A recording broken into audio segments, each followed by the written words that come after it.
ശ്രീ ഫസൽ കാരാട്ട്, ഇനി നമുക്ക് ചിന്തിക്കേണ്ടത്, നമ്മളെയൊക്കെ ഓരോന്ന് പറഞ്ഞ് വേർതിരിച്ച് നിർത്തുന്നത്, ശക്തമായ ധ്രുവീകരണം നടത്തുന്നത് ആരാണ് എന്ന് തുറന്ന് കാണിക്കുകയല്ലാതെ മറ്റൊരു വഴിയില്ല. കാരണം ഇതുവരെ എല്ലാ പാപഭാരവും BJP എന്ന രാഷ്ട്രീയ പാർട്ടിയുടെ മേൽ ചാർത്തിക്കൊണ്ട് ഇവരൊക്കെ കാണിച്ചു കൂട്ടുന്നതൊന്നും കേരളീയ സമൂഹം ശ്രദ്ധിക്കാതെ പോകുന്ന ഒരു അവസ്ഥയുണ്ടായിരുന്നു. ഇന്നത് മാറി. ഇന്ന് സോഷ്യൽ മീഡിയയുടെയും നവമാധ്യമങ്ങളുടെയും ഒക്കെ കാലഘട്ടമാണ്. ഇവർ ചെയ്യുന്ന എല്ലാ കാര്യങ്ങളും ഇന്ന് ഒരു സമാന്തരമായി തന്നെ അതൊക്കെ എന്താ പറയുക പൊളിച്ചെടുക്കുന്നുണ്ട്, ന്യൂജൻ ഭാഷയിൽ പറഞ്ഞു കഴിഞ്ഞാൽ. ഇനി വേണ്ടത് ഫസലും ശ്യാമും ശ്രീ സെൻകുമാർ സാറും ജേക്കബും അല്ലെങ്കിൽ അനൂപ് ആൻ്റണിയും പോലെയുള്ള ആളുകൾ, ദേശീയ ബോധമുള്ള ശ്രീ രാജേഷ് നാദാപുരം പോലെയുള്ള ആളുകൾ എല്ലാവരും ഒരുമിച്ച് നിന്ന് ശക്തമായി മുന്നോട്ട് നീങ്ങിയാൽ മാത്രമേ നമ്മുടെ കേരളം ഭാരതത്തിനൊപ്പം ശക്തമായി തന്നെ മുന്നോട്ട് പോവുകയുള്ളൂ. ശ്രീ ഫസൽ, കൺക്ലൂഡ് ചെയ്യാം.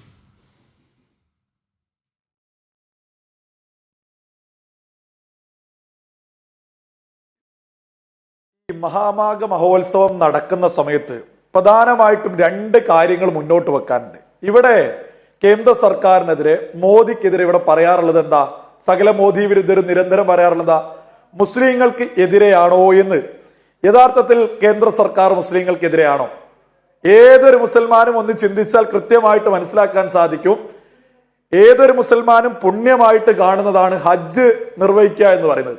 ഈ ഹജ്ജിന് കോടിക്കണക്കിന് രൂപയാണ് ഓരോ വർഷത്തിലും മുസ്ലിങ്ങൾക്ക് വേണ്ടി മാത്രമായിട്ട് കേന്ദ്ര സർക്കാർ മാറ്റിവെക്കുന്നത്.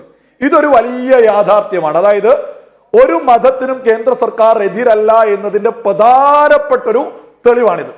ഇനി ഒരുപാട് ഉദാഹരണങ്ങളുണ്ട്, നമ്മൾ പ്രധാനപ്പെട്ടത് മാത്രം എടുത്ത് മുന്നോട്ട് വെക്കാം. ഇനി മഹാമാഘ മഹോത്സവം എടുക്കുമ്പോൾ നമ്മൾ പ്രത്യേകം മനസ്സിലാക്കേണ്ടതാണ്. ഇനി കേരളത്തിലേക്ക് വരികയാണെങ്കിൽ, കേരളത്തിലെ ഇടതും വലതും ദേശീയത ഉയർത്തിപ്പിടിക്കുന്നവർക്ക് എതിര് തന്നെയാണ്. ഒരു തർക്കമില്ലാത്ത വിഷയമാണ്. അത് വെറുതെ അങ്ങ് വിളിച്ചു പറയില്ല. വ്യക്തമായ തെളിവുകൾ മുന്നോട്ട് വെക്കാം.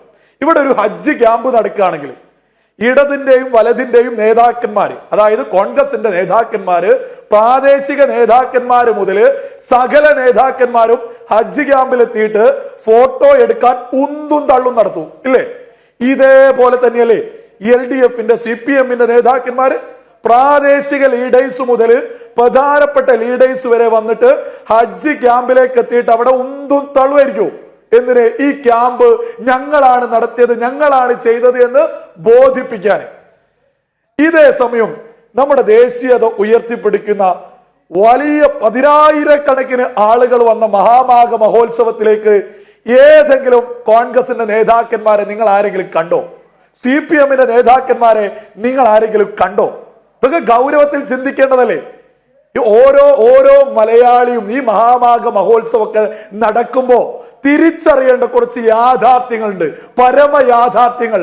ഇവിടെ യഥാർത്ഥത്തിൽ ഇവിടെയുള്ള ദേശീയത ഉയർത്തിപ്പിടിക്കുന്നവരെ അവഗണിച്ചല്ലേ കേരളത്തിലെ ഇടതും വലതും മുന്നോട്ട് പോകുന്നത്? അല്ല, ഇവിടെയുള്ള ദേശീയത ഉയർത്തിപ്പിടിക്കുന്ന മഹാമാഘ മഹോത്സവം നമുക്ക് നോക്കിയാൽ അറിയാം, ലക്ഷക്കണക്കിന് ആളുകൾ ഇതിനോടകം പങ്കെടുത്തു കഴിഞ്ഞു. ഇവരുടെ വോട്ടൊന്നു വേണ്ടേ? ഇവരുടെ വോട്ടൊന്നു വേണ്ടേ? എന്തേ ഐക്യമില്ല, ഐക്യത്തിന്റെ പ്രശ്നവും പറഞ്ഞിട്ടാണോ നിങ്ങൾ നടക്കുന്നത്? ഇതൊരു ഐക്യമായി കഴിഞ്ഞതിന്റെ ഏറ്റവും വലിയ തെളിവാ കേരളത്തിലെ ഈ മഹാമാഘ മഹോത്സവം എന്ന് പറയുന്നത്. ദേശീയത ഉയർത്തിപ്പിടിക്കുന്നവരുടെ വലിയ ഐക്യമാണ് മഹാമാഘ മഹോത്സവത്തിൽ കേരളം കണ്ടോണ്ടിരിക്കുന്നത്. നിങ്ങളൊന്ന് ചിന്തിച്ചു നോക്കൂ. ഇവിടെ ജമാഅത്തെ ഇസ്ലാമിയെ എത്ര വലിയ രീതിയിലാണ് പ്രീണിപ്പിച്ച് ഈ പറയുന്ന UDF മുന്നോട്ട് വന്ന്, അതേപോലെ തന്നെ AP വിഭാഗം, കാന്തപുരം വിഭാഗത്തെ എത്രത്തോളം പ്രീണിപ്പിച്ചിട്ടാണ് ഈ പറയുന്ന ഇടതുപക്ഷം മുന്നോട്ട് പോകുന്നത്. ഇതേ ആളുകൾ എന്തുകൊണ്ടാണ് ഇവിടെ വരുന്ന ദേശീയത ഉയർത്തിപ്പിടിക്കുന്ന ഇവിടെയുള്ള ഭൂരിപക്ഷം ജനതയെ ഒന്ന് തിരിഞ്ഞു പോലും നോക്കാത്ത? അങ്ങനെ തന്നെ വേണം മനസ്സിലാക്കാന്. ഒന്ന് തിരിഞ്ഞു പോലും എന്തുകൊണ്ടാ മഹാമാഘ മഹോത്സവത്തിലേക്ക് കേരളത്തിലെ ഇടത് വലത് നേതാക്കന്മാരെന്ന് നോക്കുക പോലും ചെയ്യാത്തത്? എന്തേ? ഇവരുടെ വോട്ട് ആർക്കും വേണ്ടേ? ഇവരുടെ വോട്ട് ഇടതിനും വലതിനും വേണ്ടേ? അല്ലെ, നിങ്ങൾ ഭയന്നിട്ടാണ് ഇവിടെയുള്ള ജമാഅത്തെ ഇസ്ലാമിയെ, ഇവിടെയുള്ള PFIയെ, ഇവിടെയുള്ള ഇത്തരം മുസ്ലിം ലീഗിനെ, ഇത്തരം ആളുകളെ പ്രാദേശികമായിട്ടുള്ള സമൂഹം, അതിൽ മുസ്ലിം ഉണ്ട്, ഹിന്ദു ഉണ്ട്, എല്ലാവരും ഉണ്ട്. നമ്മൾ അതിന്റെ മതമൊന്നും നോക്കുന്നില്ല. അവിടുത്തെ പ്രാദേശിക സമൂഹം എല്ലാവരും ഒത്തുചേർന്നിരിക്കുകയാണ്. നേരത്തെ ശ്രീ TP സെൻകുമാർ സാർ പറഞ്ഞതുപോലെ അവർക്ക് നല്ല കച്ചവടം ലഭിക്കുന്നുണ്ട്, അവരുടെ ടാക്സികൾ കൂടുതൽ ഓടുന്നുണ്ട്. അപ്പൊ അങ്ങനെ അവരൊരു ഉത്സവമാക്കി ഇതിനെ മാറ്റുകയാണ്. ഈ എണ്ണത്തിൽ കുറവുള്ള അങ്ങ് പറഞ്ഞ ജമാഅത്തെ ഇസ്ലാമി PFI പോലുള്ള ആളുകളെ പറയുന്നത് കേട്ട് അവരെ പേടിച്ച് മുട്ട് വിറച്ചിട്ടാണ് ഇവർ പോകാത്തത് ചോദ്യമാണ് ബാക്കി.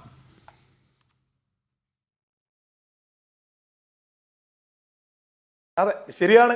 രാജ്യത്തോട് ചേർന്ന് നിൽക്കുന്ന ആളുകൾ ഈ മഹാമാഘ മഹോത്സവത്തിലെ അഭിമാനത്തോടു കൂടി തന്നെയാണ് നോക്കിക്കാണുന്നത്. വലിയ അഭിമാനത്തിൽ നമ്മുടെ രാജ്യത്തിന്റെ പൈതൃകവും പാരമ്പര്യവും സംസ്കാരവും ഉയർത്തിപ്പിടിക്കുന്ന മഹാമാഘ മഹോത്സവത്തെ ഓരോ ഭാരതീയനും, അതും മതഭേദമന്യേ എല്ലാവരും ഒരേപോലെ ഉയർത്തിപ്പിടിക്കുക.